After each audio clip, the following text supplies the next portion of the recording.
Health, she uses the World Health Organization's definition to define health. And she says that health is the positive state of physical, mental, and social well-being. But she adds that you can't just have physical, mental, and social well-being, but you actually need to have a high level of physical, social, and mental well-being.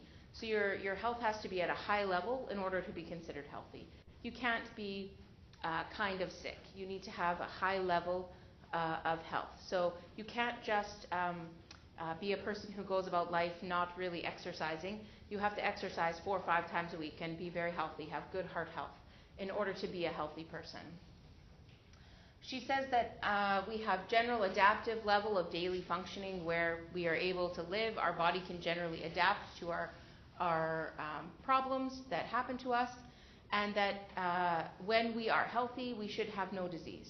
So for Jean Watson, again, she says that we really shouldn't have any diseases in order to be a healthy person.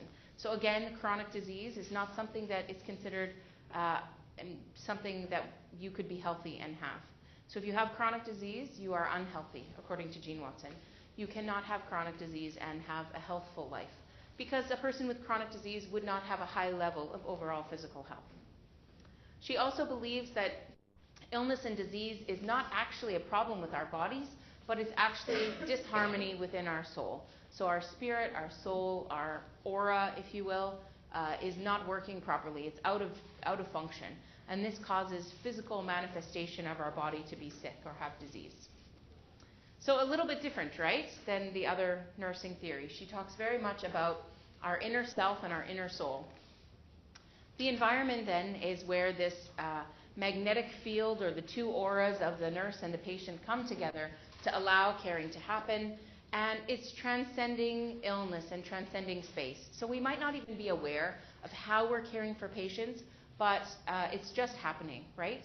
So we can think about this actually beyond Watson's ideas if we think back to our aesthetic way of knowing. Sometimes we just know what to do, right? We just know how to help a patient. For Jean Watson, when we think about this aesthetic way of knowing, she would say that's because our souls are connected with the patient's soul. That's why we know what to do. It's part of this aesthetic way of knowing. And she believes that it is through caring and through looking at these 10 curative factors that people will be healed. So this is the environment where nursing happens. As we're addressing each one of the caring factors that we looked at, this is where healing and overall health for a patient can happen. Many people love Jean Watson, actually. There are many nurses who love the idea of really how using your whole person to care for patients and looking at the patient's whole person. And there are many nurses that I know personally, but also just in general in society, there are many nurses that ascribe to Jean Watson's ideas of caring and providing care to patients.